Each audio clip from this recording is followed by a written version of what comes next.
करें शुरू आज की क्लास। आज का टॉपिक रहने वाला है हमारा श्वसन तंत्र। अभी तक हमने कोशिका, ऊतक, पाचन, प्रमुख शाखाएं, इतना सब कुछ हमने कंप्लीट कर लिया है। आज श्वसन तंत्र हमारा टॉपिक होने वाला है। क्या है आज का टॉपिक? श्वसन तंत्र।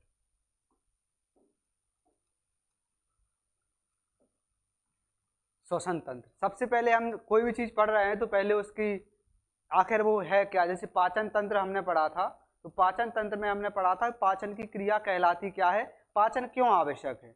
ऐसे ही हम बात करेंगे श्वसन तंत्र, तो क्या है वह प्रक्रिया जिसमें ऑक्सीजन को ग्रहण किया जाता है। श्वसन की प्रक्रिया के दौरान हम किसको ग्रहण करते हैं?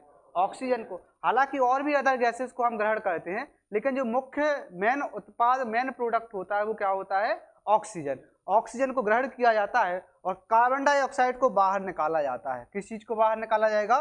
कार्बन डाइऑक्साइड गैस को बाहर निकाला जाता है। इस प्रक्रिया को ही श्वसन कहते हैं। यानी कि कुछ गैसों को हम ग्रहण करते हैं और उनको बाहर निकाल देते हैं। तो गैसों को, वायु को अंदर लेना, वायु को बाहर निकालना, वही क्या कहलाता है? श्वसन की प्रक्रिया कहलाती है। जिसमें प्रमुख हमारे लिए जो आवश्यक गैस है वो है ऑक्सीजन, और हमारे लिए जो अनावश्यक गैस है वो क्या है? Carbon dioxide. तो माना जाता है, बोला जाता है कि श्वसन की प्रक्रिया में हम ऑक्सीजन को ग्रहण करते हैं व कार्बन डाइऑक्साइड को बाहर निकाल देते हैं। हालांकि और भी गैसेस जो भी मिश्रण रहेगा उसको हम ग्रहण करते हैं और छोड़ते हैं। अब हमारी बॉडी में ऑक्सीजन की जरूरत होती है तो ऑक्सीजन उपयोग में आ जाता है, बाकी गैसों को अपने अपने हिसाब से बाहर उसको छोड़ दिया जाता है। अध्ययन, श्वसन का अध्ययन क्या कहलाता है? श्वसन का अध्ययन क्या कहलाता है? पल्मोलॉजी। श्वसन के अध्ययन को क्या कहेंगे हम? पल्मोलॉजी। रासायनिक अभिक्रिया यदि हम बात करें श्वसन में किस प्रकार की क्रिया है, तो ऊष्माक्षेपी व ऑक्सीकरण दोनों प्रकार की अभिक्रियाएं होती हैं। श्वसन की प्रक्रिया में ऊष्माक्षेपी व ऑक्सीकरण दोनों प्रकार की क्रियाएं हमें देखने के लिए मिलती है श्वसन के दौरान। अच्छा, श्वसन के दौरान ऑक्सीजन का उपयोग करके ग्लूकोज का विघटन, ऊर्जा का बनना, ये सब चीजें काम में होती हैं। यदि हम बात करें श्वसन अंग, यहाँ पर हमें मिलेंगे। ये पूरा श्वसन तंत्र दिया गया है। नासाद्वार यानी कि नाक, फिर मुख गुहा यानी कि मुख, फिर ग्रसनी। ग्रसनी हमने पाचन तंत्र में भी पढ़ा था। ग्रसनी को पाचन तंत्र में पढ़ा था कि भोजन और वायु का कॉमन मार्ग होता है ग्रसनी। यहाँ से भोजन भी जाता है और वायु भी जाती है। फिर ग्रसनी के बाद मिलेगा हमें कंठ, जिसको बोला जाता है लैरिंक्स। कंठ जहाँ स्वर बनते हैं, वॉइस उत्पन्न होती है, जहाँ से हम जो बोल रहे हैं या गाने गाते हैं, गुनगुनाते रहते हैं, कुछ देख लिया तो पता नहीं ऑटोमेटिक हमारा कंठ एक्टिव हो जाता है और संगीत उत्पन्न होने लगता है। तो जो स्वर या संगीत उत्पन्न होता है, वॉइस उत्पन्न होती है, वो कहाँ से उत्पन्न होती है? कंठ से। श्वास नली, फिर उसके बाद क्या आएगा? श्वास नली। कंठ के बाद श्वास नली। श्वास नली के बाद क्या आएगा? ब्रोंकाई और ब्रोंक्यूलिस। उपास्थि के बलय होते हैं। श्वास नली में क्या होते हैं? उपास्थि के बलय होते हैं। इसके बाद यदि हम बात करें श्वसनी, फिर श्वसनिका यानी कि ब्रोंकाई, कूपिका यानी कि एल्वियोली। एल्वियोली होता है वायु का हमारा प्रमुख आदान प्रदान का स्थान। गैसेस का एक्सचेंज कहाँ पर होता है? वायु कोष्ठ में होता है। और ये प्रक्रिया हमें कहाँ देखने को लिए? फेफड़े के अंदर, फुफ्फुस है फेफड़ों के अंतर्गत देखने के लिए मिलती है। ये हालांकि आगे भी रहेगा। श्वसन के मुख्य कार्य, श्वसन का कार्य क्या होता है? तो ऑक्सीजन लेना व कार्बन डाइऑक्साइड निकालना।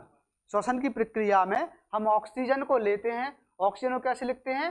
O2, और कार्बन डाइऑक्साइड यानी कि CO2, कार्बन डाइऑक्साइड को बाहर निकालते हैं। हालांकि श्वसन की प्रक्रिया में हम ऑक्सीजन को भी लेते हैं, कार्बन डाइऑक्साइड को भी लेते हैं और नाइट्रोजन को भी लेते हैं। इसके अलावा हमारे एनवायरनमेंट में जिस जगह पर हमें, वहाँ गैसेस में जो जो गैस होगी हम वो सब लेंगे, लेकिन प्रमुखता इनका रेशियो माना जाता है कार्बन डाइऑक्साइड, ऑक्सीजन और नाइट्रोजन, क्योंकि वायुमंडल में इनका रेशियो एक तरीका से फिक्स किया गया है। इसके बाद दूसरी गैसेस आएगी कार्बन मोनोऑक्साइड। जैसे कहीं पर धुआं धुआं है एकदम, कहीं पर लगा दी, किसी ने आगी लगा दी, कुछ चीज़ को जला दिया, तो वहाँ धुआं उत्पन्न होगा। धुआं में क्या होता है? कार्बन मोनोऑक्साइड, CO गैस होती है, तो हमारे अंदर वो जाएगी। और CO को क्या कहा जाता है? दम घोंटू गैस कहा जाता है। जब धुआं कहीं फंस जाओ तो घुटन होने लगती है ना, एकदम से खांसी आ जाती है, तो उसको दम घोंटू गैस कहा जाता है।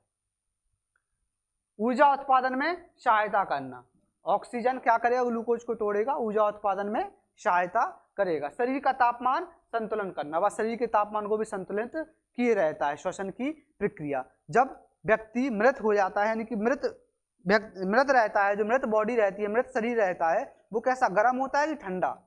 ठंडा, क्योंकि श्वसन की प्रक्रिया बंद।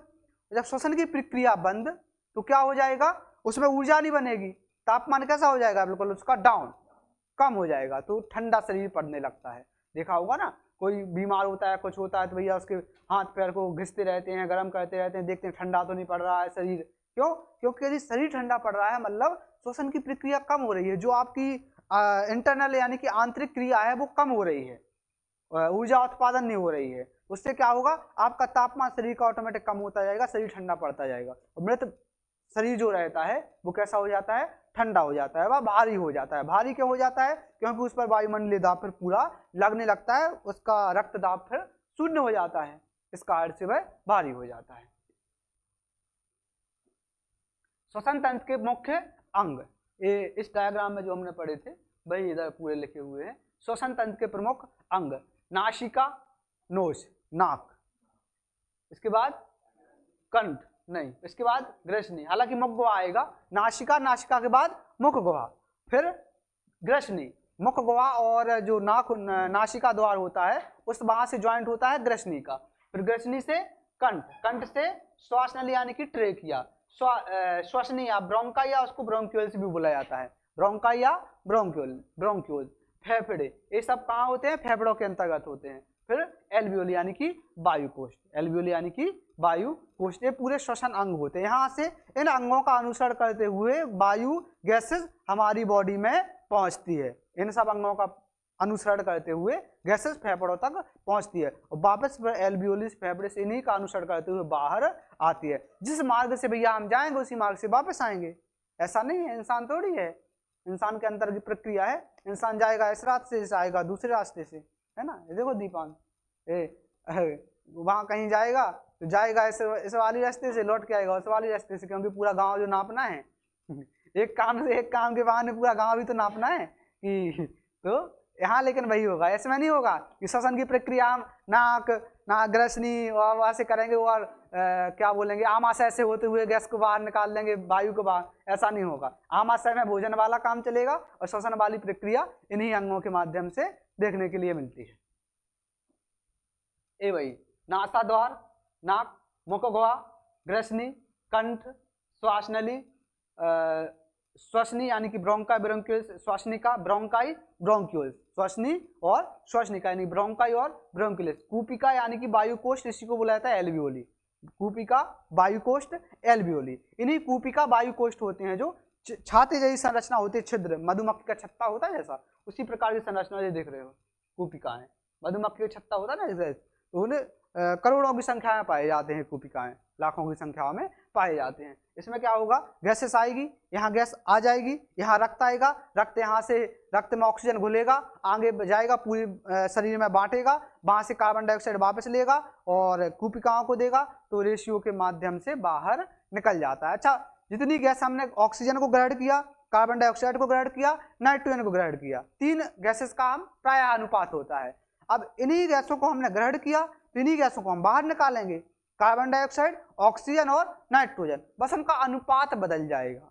क्या हो जाएगा, उनका अनुपात बदल जाता है। जैसे हमने ऑक्सीजन ग्रहण किया 21%, नाइट्रोजन ग्रहण किया 78% और कार्बन डाइऑक्साइड ग्रहण किया लगभग हमने 0.03 कुछ % ग्रहण किया, तो अब इसमें बाहर कितना निकलेगा, ऑक्सीजन निकलेगा। अब ऑक्सीजन हमारे शरीर में आवश्यक होता है तो कुछ हिस्सा ऑक्सीजन का उपयोग कर लिया जाएगा शरीर के द्वारा, फिर कितना 21 से 17 निकलेगा, लगभग कितना निकलेगा, 17 निकलेगा। और कार्बन डाइऑक्साइड तो हमारे शरीर में आवश्यक होता नहीं है, तो अतिरिक्त कार्बन डाइऑक्साइड जो हमारे शरीर में एकत्रित है वो बाहर निकल जाएगी, तो लगभग 4% बाहर निकल जाती है। नाइट्रोजन का कुछ काम नहीं है, नाइट्रोजन सिर्फ जाती है और वापस आती, बेचारी को अंदर पूछने वाला कोई है ही नहीं। जैसे होता है ना, कोई बहुत भगवान बनता है, कहीं कोई कार्यक्रम हो रहा हो या कुछ हो रहा हो तो वो एकदम से आगे कार्य करेगा, जबकि उसको पूछने वाला कोई नहीं होता है, उसकी कोई मतलब वही नहीं है कि पूछ ही नहीं है, वो बोले अरे इसको ऐसा नहीं ऐसे करो, इसको ऐसा नहीं, कोई ध्यान ही नहीं दे रहा है, कह रहा है सो करता रहा।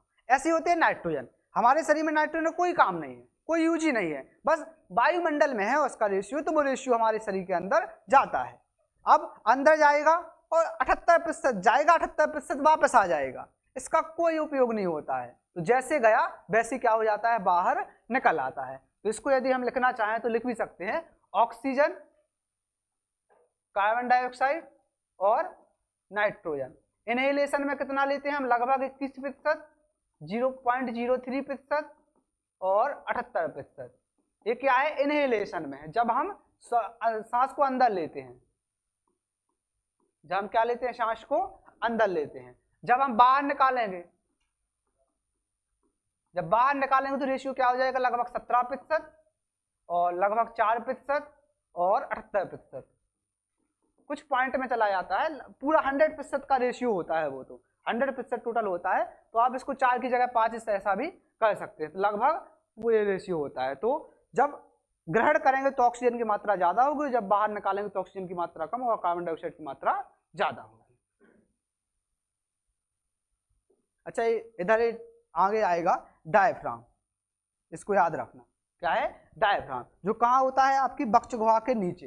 ये जो छाती होती है, छाती को हम क्या बोलते हैं, वक्ष गुहा। यहाँ क्या होती है, पसलियां होती हैं, रिब्स जिनको बोला जाता है, पसलियां होती हैं, उनके नीचे पाया जाता है क्या, ये डायफ्राम, जो श्वसन की प्रक्रिया में बहुत ही मदद करता है। ये ऊपर नीचे होता है, तभी जाके हमारी गैस अंदर बाहर, सांस को अंदर बाहर हम कर पाते। यदि डायफ्राम खराब हो जाए तो श्वसन की प्रक्रिया रुक जाएगी। तो क्या है, नासिका। अब उन अंगों को एक एक करके पढ़ेंगे, किस अंग का क्या काम होता है। श्वसन अंग कौन सा है, पहला ही अंग है नासिका। नासिका में क्या है, इसे 2 छिद्रों में बांटने वाली संरचना को मेसेंथेमोइड कहा जाता है। क्या कहा जाता है, मेसेंथेमोइड इसको कहा जाता है। जो नासिका को 2 छिद्रों में बांट दिया गया है, इस 2 छिद्रों को बांटने की जो संरचना है, इस संरचना को क्या कहा जाता है, मेसेंथेमोइड कहा जाता है। रोम, अब नासिका में, नोज में रोम भी होते हैं, बाल संरचना भी होती है, तो रोम या उनको सीलिया भी बोला जाता है। क्या बोला जाता है, रोम या सीलिया। इसका कार्य क्या है, धूल व अन्य कणों को रोकना।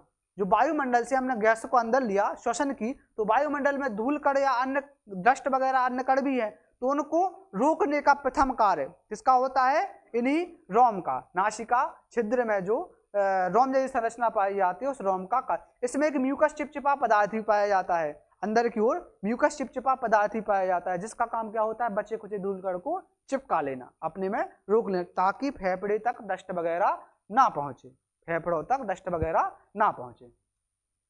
टरबाइन अस्थि नाक में ही पाई जाती है, कौन सी, टरबाइन अस्थि। इसका कार्य क्या है, वायु को अनुकूल बनाना।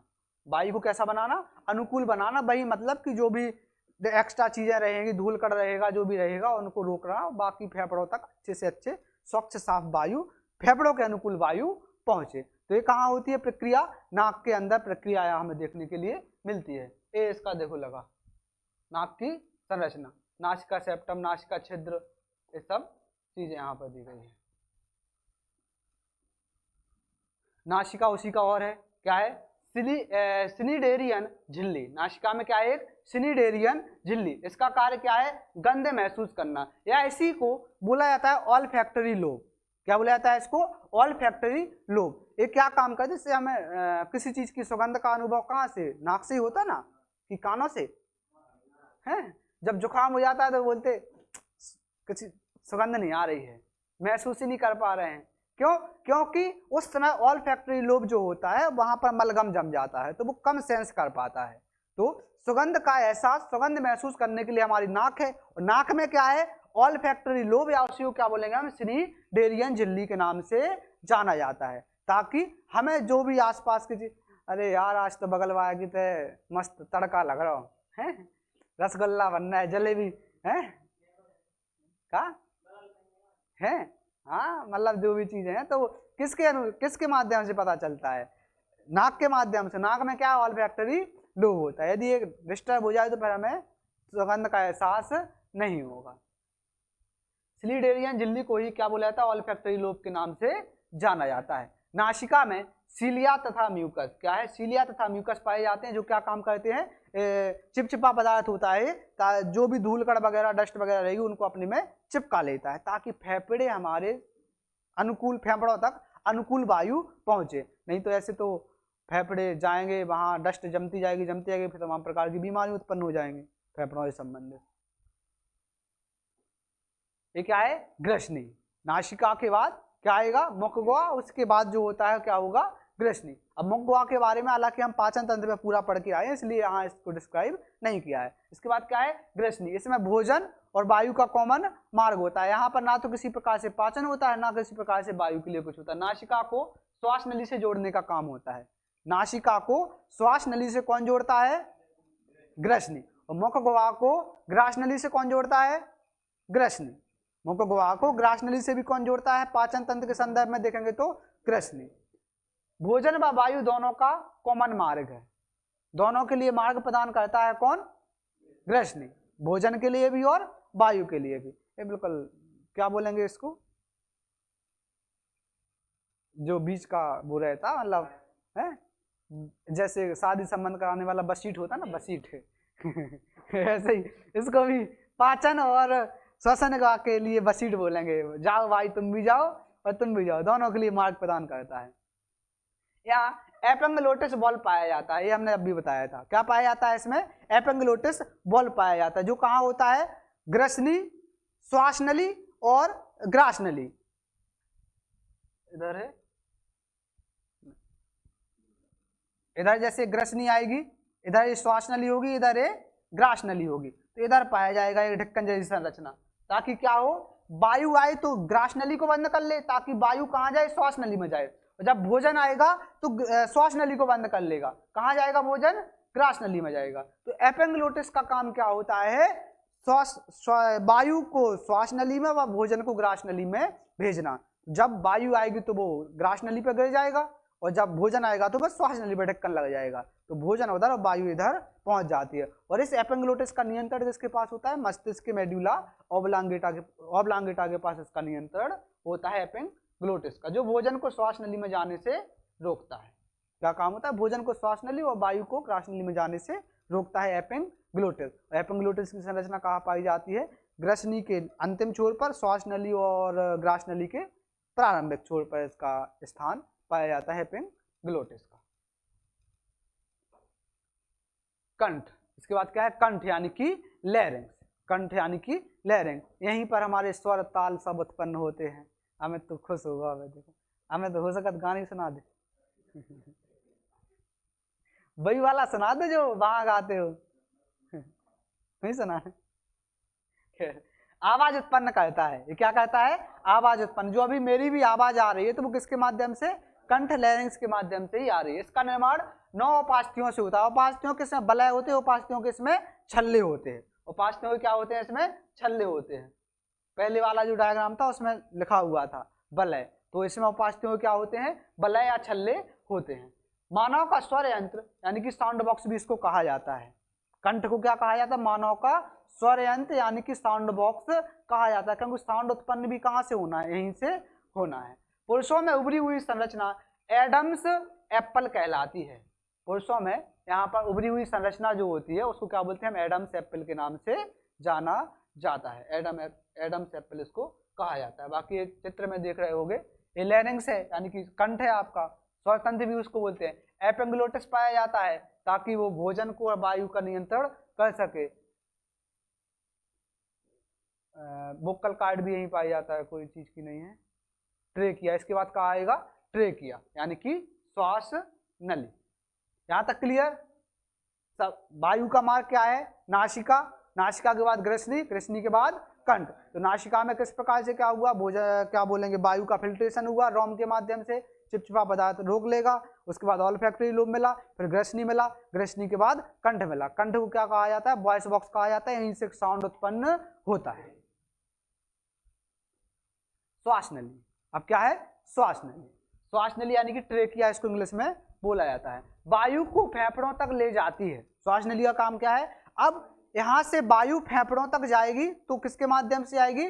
श्वास नली के माध्यम से ही जाती है। वायु को फेफड़ों तक लेके कौन जाता है? श्वास नली। क्योंकि यदि मान लेते श्वास नली नहीं होता तो अब श्वास नली और ग्रास नली दो अलग अलग पार्ट हो जाते हैं। ग्रास नली भोजन को लेके जाता है, श्वास नली वायु को लेके जाता है। तो फेफड़ों तक लेके कौन जाएगा? वायु को श्वास नली लेके जाएगा। इसकी लंबाई लगभग कितनी होती है? 12 सेंटीमीटर, लगभग में ये चीजें जाती हैं। कितनी होती है? 12 सेंटीमीटर। इसका आकार कैसा हो? सी, इसमें सी आकार की उपास्थि बलय या छल्ले पाए जाते हैं। श्वास नली में सी आकार की उपास्थि या बलय या छल्ले पाए, उपास्थियों के बने बलय या छल्ले पाए जाते हैं। इनका आकार कैसा होता है? सी आकार का, ABCD की सी आकार का इनका आकार होता है। इनकी संख्या लगभग 12 से 20 होती है। ये जो छल्ले होते हैं इनकी संख्या यहाँ पर कितनी होगी? लगभग 12 से 20 यहाँ पर होती है। निर्माण कौन करता है इन छल्लों का? हाइलेन नाम की उपास्थि। हाइलेन नाम की उपास्थि जो होती है वह इन छल्लों का, इन बलय का निर्माण करती है। इनका कार्य श्वास नली को श्वसन के समय चिपचकने से रोकना है। इन बलयों का या छल्लों का काम क्या होता है? श्वसन के समय श्वास नली को चिपकने से रोकना। पता चला हम है पिचकने से, चिपकने या पिचकने से एक ही बात है। अब हम श्वसन की क्रिया कर रहे हैं, सांस वायु को अंदर ले रहे हैं और क्या हो, श्वास नली चिपक जाए, फिर वायु अंदर जाएगी क्या? तो उसमें छल्ले लगे होते हैं, सी आकार के छल्ले लगे रहेंगे ताकि श्वास नली जो है चिपके ना, आपस में ऐसी चिपक ना जाए, उसके लिए छल्ले लगे होते हैं। छल्ले किसके बने होते हैं? हाइलेन उपास्थि के बने होते हैं। श्वास नली में लगभग कितने छल्ले पाए जाते हैं, बलय पाए जाते हैं? लगभग 12 से 20 के बीच में जो भी संख्या हो। किस आकार के होते हैं? सी आकार के होते हैं। किस उपास्थि के बने होते हैं? हाइलेन। पहले तो ये पूछेगा किसके बने होते हैं? उपास्थि के बने होते हैं। किस उपास्थि के बने होते हैं? हाइलेन नाम की उपास्थि के बने होते हैं। क्या कार्य होता है? श्वास नली को पिचकने से या चिपकने से रोकना।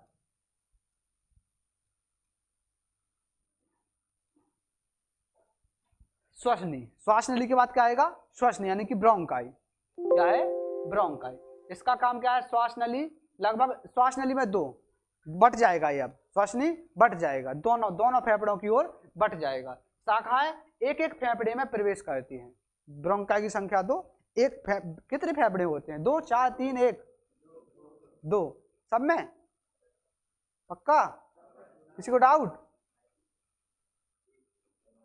है? बोला तुम मानो हो?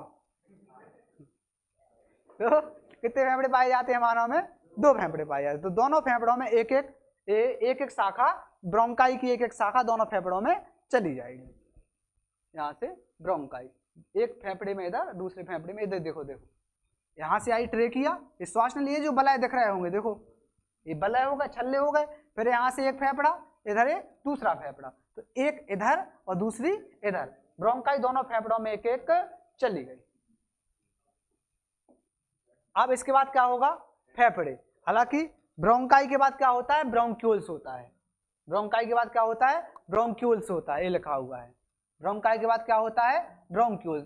तो इन्हीं ब्रोंकाई के छोर पर अनेक ब्रोंक्यूल्स पाए जाते हैं। इन्हीं ब्रोंकाई के छोर पर क्या पाया जाता है? अनेक ब्रोंक्यूल्स पाए जाते हैं। ब्रोंक्यूल्स के छोर पर वायुकोष्ठ पाए जाते हैं।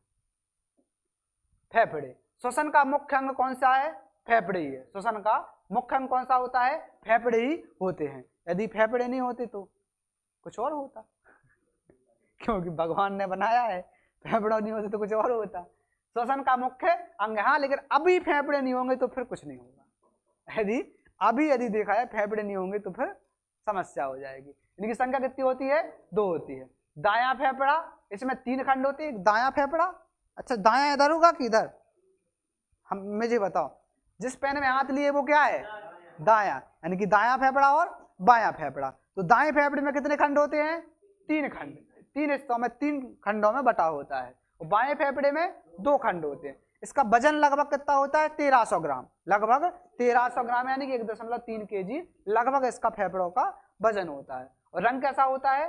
गुलाबी, पिंक कलर की है इसका लगभग है। 3 कैसे? 3 को वो फेफड़ों का मिला के है, एक का नहीं। जैसे आपसे बात की जाएगी फेफड़ों की, दोनों फेफड़ों की बात की जाएगी, वैसे थोड़ी ना है कि कौन सा फेफड़ा, दायां की बायां। आप सांस लेते हैं, कैसे लेते हैं? कौन से वाले? हाँ, सांस लेते हैं फेफड़ों से, कौन से वाले फेफड़े से? दाएं की बाएं?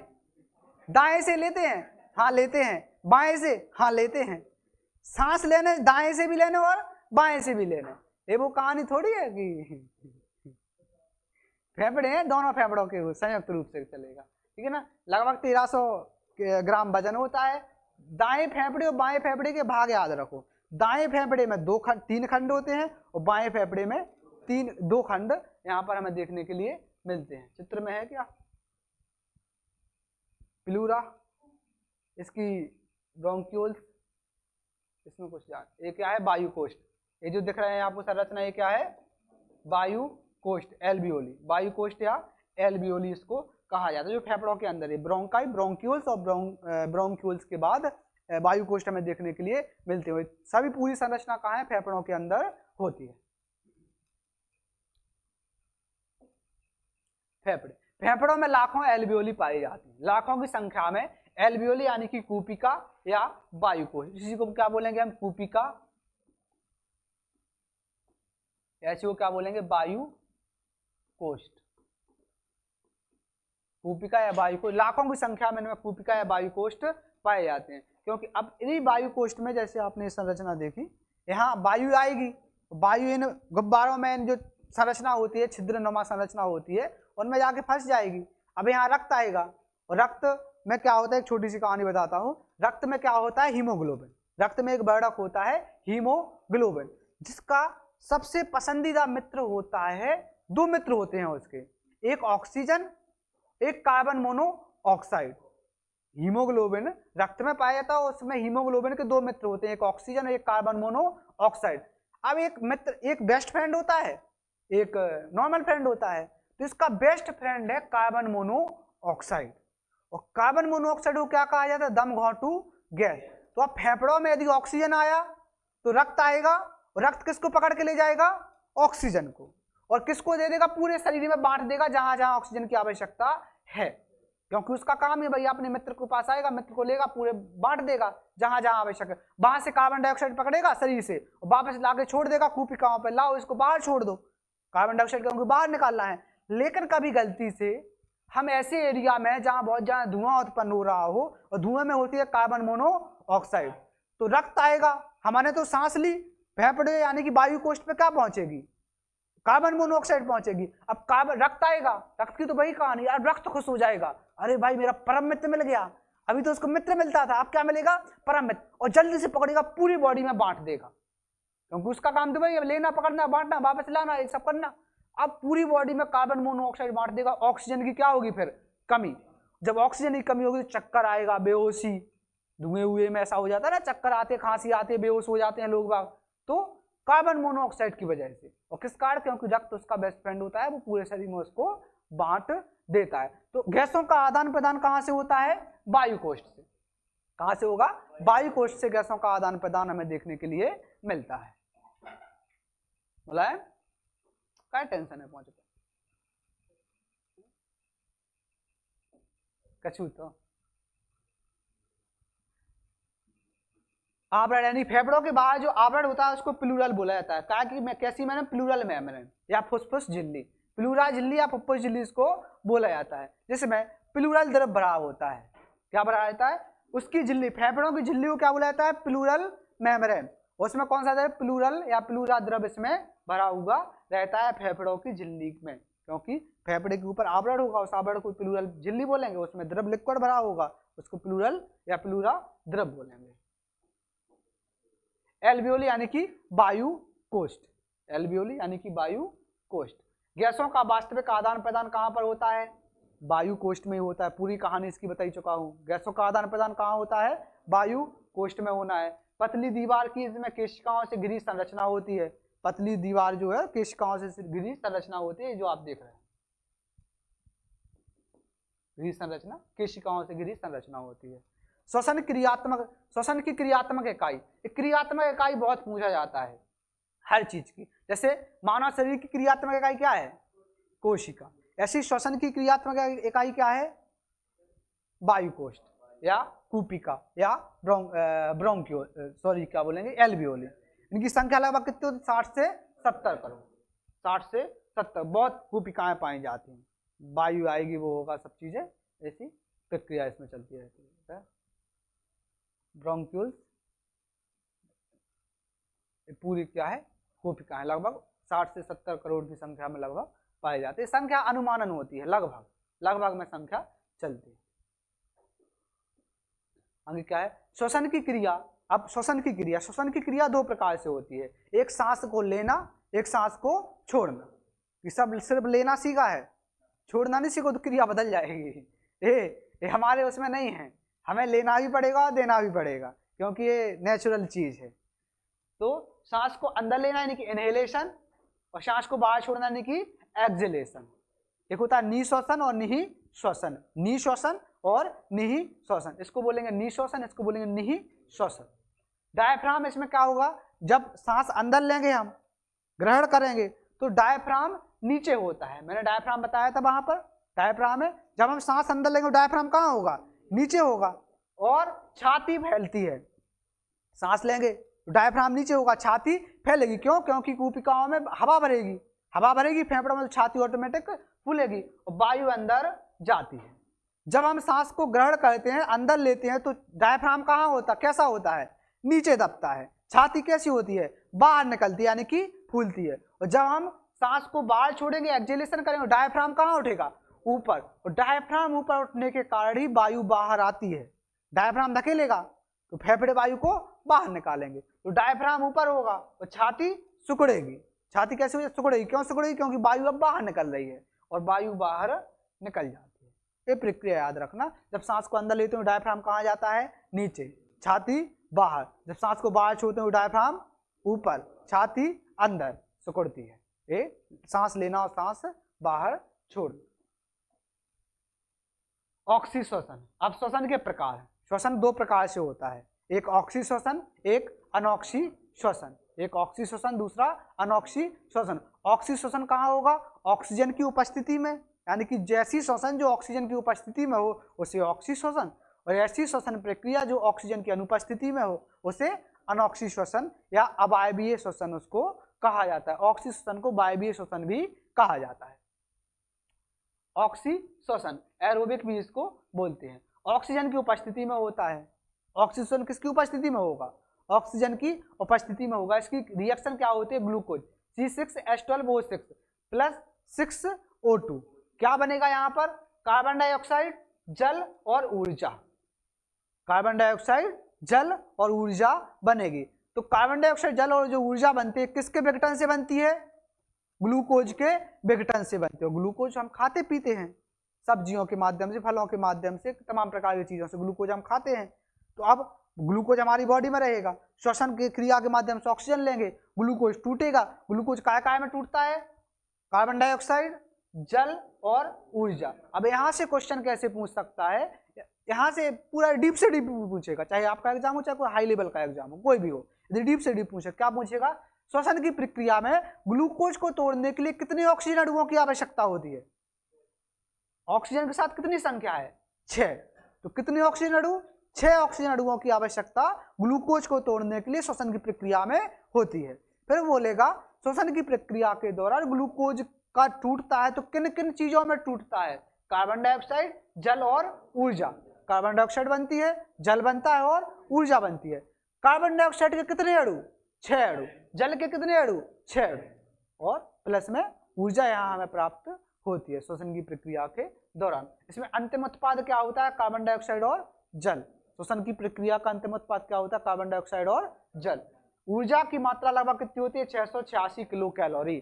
तो ऊर्जा हमें यहाँ पर प्राप्त होती है वो लगभग कितनी होती है, 686 किलो कैलोरी ऊर्जा हमें प्राप्त होती है। ये श्वसन की प्रक्रिया जो है कहाँ, पादप और जंतु दोनों में हमें देखने के लिए मिलती है। पादप और जंतु दोनों में श्वसन की प्रक्रिया देखने के लिए मिलती है। क्लियर, समझ में आ रहा है कि नहीं, कि ऐसी सिर्फ कहानी सी चलती जा रही है। समझ में जहां भी किसी को ना आए, किसी भी पॉइंट, किसी भी जगह पर, तो वहीं टोक देना, पूछने के लिए कोई रोक टोक नहीं है। आपको जब तक समझ में नहीं आएगा तब तक समझाया जाएगा। पूछने में बिल्कुल संकोच नहीं करना है कि भैया पूछें कि ना पूछें, आज हमारा पहला दिन है कि हम पुराने हो गए, पूछे तो का, पूछे तो समझाया जाएगा, ठीक है ना। पूछने के लिए बिल्कुल, हाँ। अब ऐसा नहीं है कि चल रहा है श्वसन और आप पूछ रहे हो पाचन, तो वो क्लास के बाद पूछना, चलती क्लास में उसी क्लास पे डिस्कशन करेंगे अपन जिस चीज का टॉपिक चल रहा है। बाकी अपन जितना पढ़ते जा रहे हैं उससे संबंधित चीजें जो भी जहां समझ में नहीं आ रहा है बेशक पूछो। आगे फिर क्या है, अनॉक्सी श्वसन। अनॉक्सी श्वसन किसकी अनुपस्थिति में, ऑक्सीजन की अनुपस्थिति में होगा। अनॉक्सी श्वसन एनारोबिक, ऑक्सीजन की अनुपस्थिति में होगा। इसमें क्या होगा, ग्लूकोज काय में 2C2H5 एथिल अल्कोहल और कार्बन डाइऑक्साइड प्लस ऊर्जा में टूट जाता है। यही जाके क्या बनेगा, लैक्टिक एसिड हमें देखने के लिए मिलता है, एथिल अल्कोहल। ये फॉर्मूला का है एथिल अल्कोहल का, C2H5OH।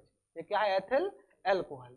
C2H5OH बाद कार्बन डाइऑक्साइड 2 में टूट जाता है। अनॉक्सी श्वसन में ग्लूकोज काय में टूटता है, एथिल अल्कोहल और कार्बन डाइऑक्साइड में टूटता है। ऊर्जा लगभग 56 किलो कैलोरी, बहुत ही मात्र के बराबर होती है। जीवाणु, नीलहरे शैवाल और ईस्ट, इनमें ये प्रक्रिया अनॉक्सी श्वसन की प्रक्रिया हमें देखने के लिए मिलती है। या इसको अकोशिकीय श्वसन भी, इसको अकोशिकीय कोशिकीय श्वसन।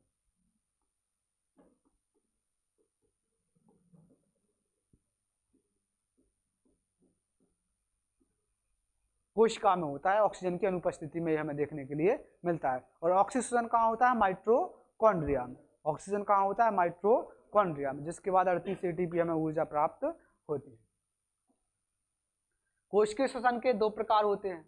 कोशिकीय श्वसन के 2 प्रकार होते हैं, एक ग्लाइकोलिसिस और दूसरा क्या होगा, क्रेब्स चक्र। एक ग्लाइकोलिसिस, दूसरा क्रेब्स चक्र। तो ग्लाइकोलिसिस की प्रक्रिया में क्या होता है, ग्लाइकोलिसिस की खोज किसने की थी, एम्बडन, मेयरहॉफ, पियर्सन मिलकर की थी इन लोगों ने। और क्या होगा, एम्बडन, मेयरहॉफ और पियर्सन। या इसका ग्लाइकोलिसिस की प्रक्रिया का अन्य नाम क्या होता है, EMP पथ। अन्य नाम क्या है इसका, EMP पथ इसका अन्य नाम है। स्थान क्या है, कोशिका द्रव। ये जो ग्लाइकोलिसिस की प्रक्रिया या श्वसन प्रक्रिया होती है, कहाँ होता है, कोशिका द्रव, साइटोप्लाज्म में हमें देखने के लिए मिलती है। कोशिका द्रव हमने पढ़ा है। कोशिका द्रव क्या होता है, कोशिका द्रव के बाद माइटोकॉन्ड्रिया में होने वाली जो प्रक्रिया है वो ऑक्सीजन की उपस्थिति में होगी, और जो कोशिका द्रव में प्रक्रिया है श्वसन की, वो कैसी, ऑक्सीजन की अनुपस्थिति में होगी, जिसको हम ग्लाइकोलिसिस भी बोलते हैं। अब हाँ, यहाँ है या नहीं है, यह क्या है, यह एक अनॉक्सी श्वसन है। कैसी, अनॉक्सी श्वसन, यानी कि ऑक्सीजन की अनुपस्थिति में होने वाली प्रक्रिया है। यहाँ क्या होता है, यहाँ भी वही प्रक्रिया, ग्लूकोज आएगा, टूट फूट होगी चीजें। यहाँ बनता है पाइरुविक अम्ल। क्या बनता है यहाँ पर, पाइरुविक अम्ल। तो उस पाइरुविक अम्ल का विघटन होता है माइटोकॉन्ड्रिया में जाके। इस कहाँ पे जाके, माइटोकॉन्ड्रिया में जाके। जैसे हमारे पास यहाँ 4 ATP रहते हैं। कितने ATP रहते हैं, 4 ATP, जिनमें से 2 ATP से क्या बन जाते हैं, पाइरुविक अम्ल। क्या बन जाते हैं, पाइरुविक अम्ल। पाइरुविक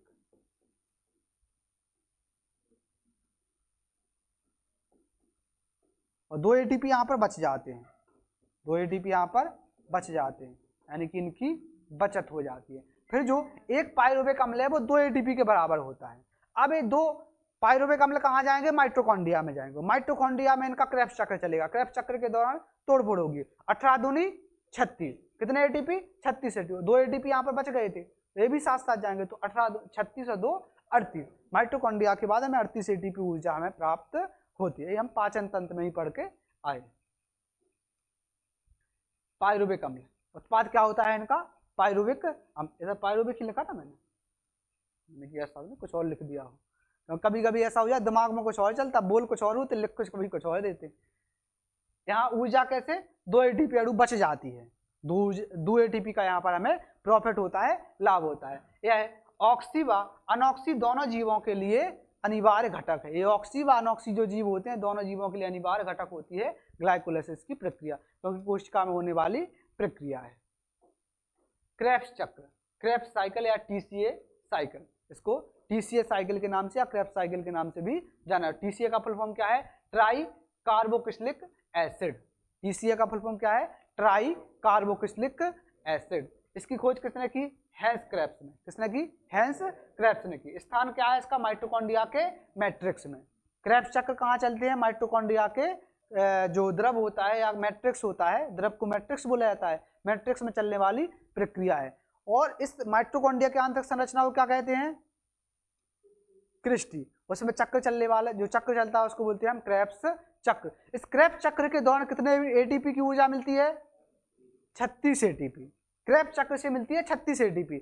एक पायरोबिक से 18, 2 पायरोबिक से 36, क्योंकि पायरोबिक इसमें आएगा, पायरोबिक की तोड़फोड़ होगी तो 36 एटीपी प्लस में 2 एटीपी का हमें लाभ हो चुका था, यहाँ पर हमें 2 एटीपी का लाभ हो चुका था, तो टोटल कितने हो जाते हैं 38 प्लस 2 एटीपी, टोटल कितने होते हैं 38 एटीपी।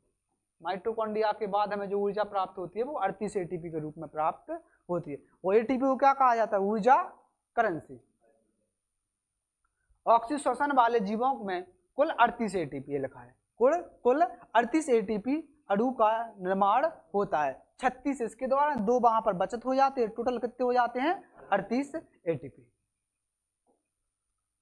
और ये पहले भी बता चुका हूं, रेलवे सीरीज शुरू होने वाली है, इसमें रेलवे की परीक्षाओं को टारगेट करके तमाम प्रकार के जो भी आपका मैथ हुआ, रीजनिंग हुआ, साइंस हुआ, जीके हुआ, सभी प्रीवियस ईयर क्वेश्चन और जो कुछ ऐसे प्रश्न जो आगे आने की संभावना है, क्या है, रेलवे लगभग अपना पैटर्न रिपीटेड करता है, लगभग रिपीटेड करता है, तो जो पैटर्न है उसका उसी पैटर्न के आधार पर आगे भी क्वेश्चन बनने की संभावना होती है, तो उसी सीरीज पर उसी तर्क पर कराया जाएगा कि आपके जो आगे आने वाली परीक्षाएं होंगी उनमें 100% वहां से आपको क्वेश्चन देखने के लिए मिलेंगे। तो जो भी आपके सगे संबंधी जो भी हो उनको आप इस चीज को बता सकते हैं।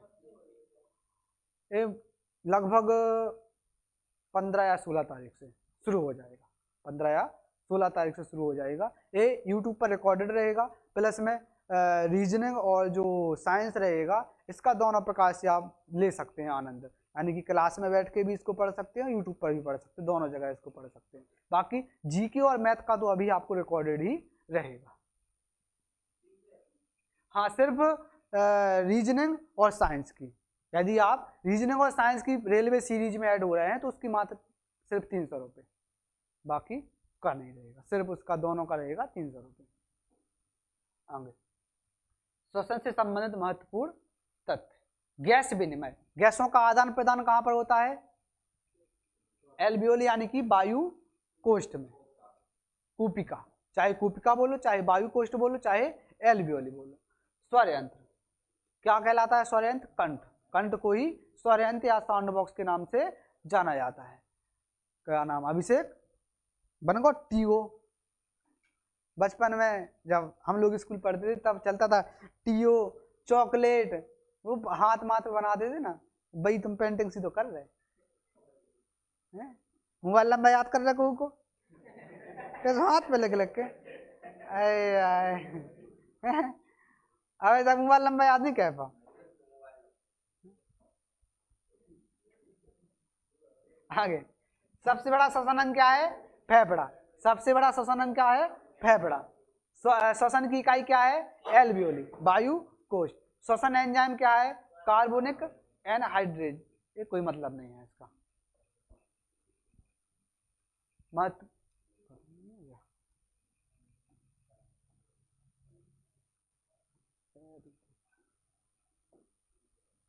आगे क्या है, मांसपेशियों में लैक्टिक अम्ल के जमाव के कारण मांसपेशियों में लैक्टिक अम्ल का जमाव हो जाता है, किसका, लैक्टिक अम्ल का जमाव हो जाने के कारण ही मांसपेशियों में थकान व दर्द का अनुभव होता है। जब व्यक्ति थक जाता है ना, जब एकदम से कोई मेहनत कर ले, शारीरिक मेहनत कर ले, तो एकदम थकान दर्द महसूस होता है, वो दर्द व थकान किसके कारण आता है, लैक्टिक एसिड के जमाव के कारण ही आता है, दर्द व थकान लैक्टिक एसिड के जमाव के कारण आता है।